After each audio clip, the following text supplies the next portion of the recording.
Okay, in the past, I have told you that my objective is to make you a better investor.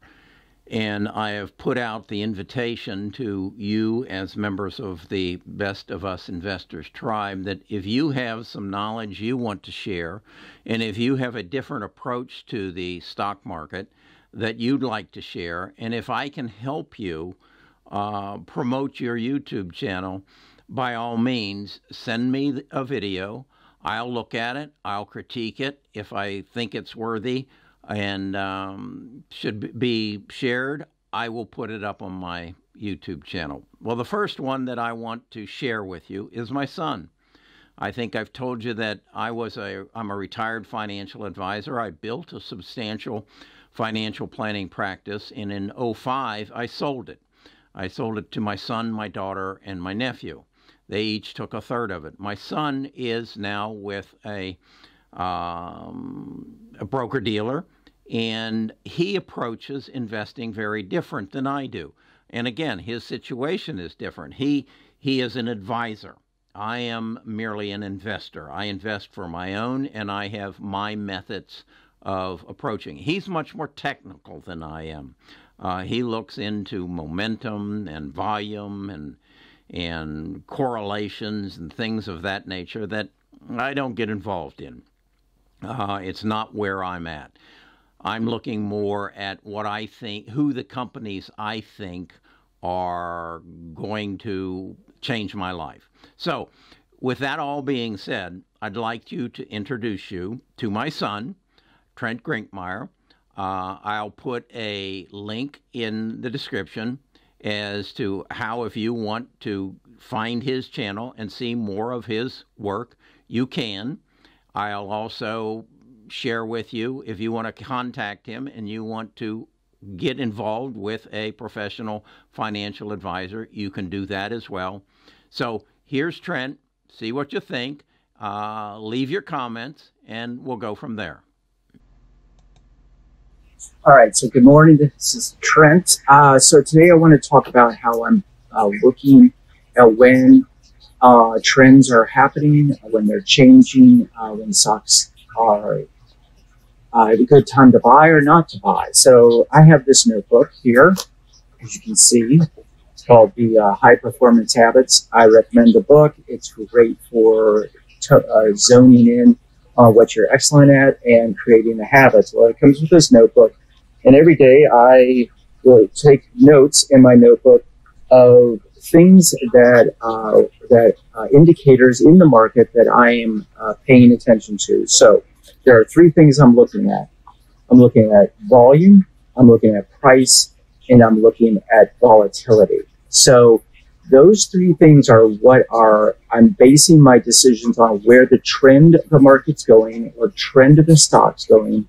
If it's about to turn, if it's about to get super volatile, or if it's falling volatility, if it's a good time to buy because then it's moving up. So let's break down volatility today. I believe volatility is a biggest leading indicator to what is to come, okay? When volatility spikes, you're starting to see risk off kind of situation. So for instance, yesterday in the NASDAQ 100, the NDX is which I follow. The VXN is the volatility index for the NDX, okay?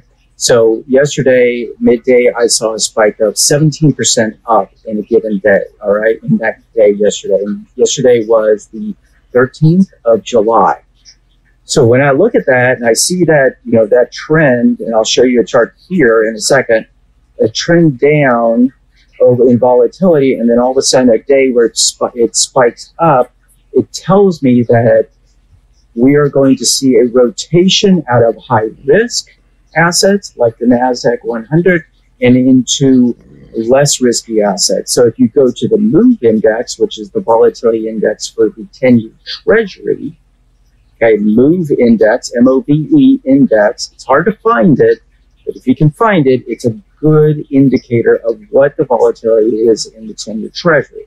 And what we see is a continuing falling of the volatility in the MOVE index. And what that tells me is people are buying into the 10-year treasury. And the reason for doing that is because they're scared of what is coming and what is happening in the world. So if you look at the 10-year treasury over the last, say, 2 years, you will see that yield has fallen. And when we get fear spikes, you see the MOVE index go up and people are getting scared. But when you see the MOVE index go down and continue to go down, there's less volatility there. That means more people are buying into the 10-year treasury. So compare the correlation between the NDX, the NASDAQ 100, and the 10-year treasury, okay, and their volatility indexes. So the VXN and the MOVE index. And what you saw yesterday was the VXN's volatility spiked and the MOVE index continued to go down. So this opposite correlation, I want you to start thinking more and more about how things are correlating within your portfolio, okay? So this is what it's telling me today. This is earnings season, July of 2020. We're end of second quarter. We're going to be the biggest phase of this coronavirus. Cases are going up. I know here in Florida, I think it was 2 days ago, we had a case count jump up to $15,000 confirmed cases in a day. According to my doctor, you're going to see 20,000 cases in the very near future, probably the next 7 days or so. Don't take that as gospel, but it's her estimate, and she's really on this. So I'm looking at the volatility in equities, and I see that in the VXN and the volatility there, and I also see it in the VIX, the volatility index, which is related to the S&P 500. Now, most people look at the S&P 500 as the gospel, along with the Dow Jones, which is really not a great index to base your overall stock performance thinking on, because it's just 30 stocks, and most of it's just old stodgy stuff, right?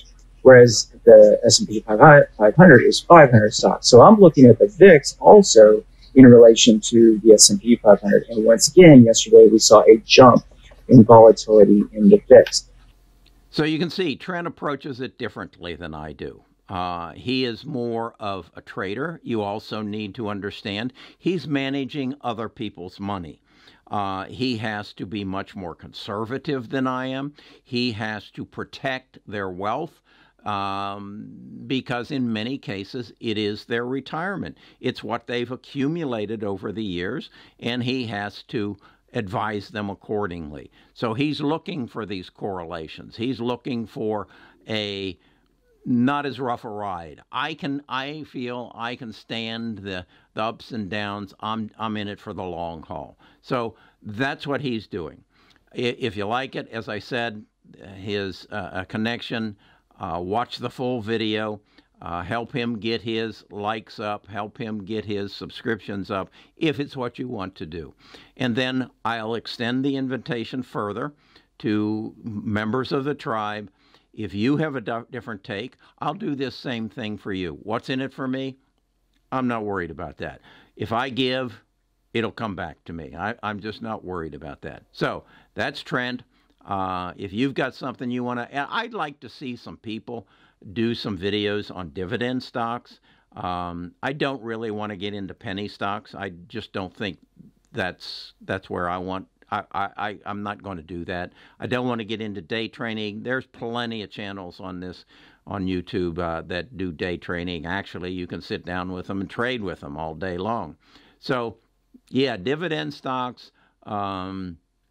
I also would be interested in some people, emerging markets. If you have some interest, I have reached out to a lady who is very knowledgeable in art. I read an article in the Wall Street Journal just this week about investing in art. I think that's another interesting area. So I'm here to help you. I'm here to share my knowledge, and I'm here to share my good fortune.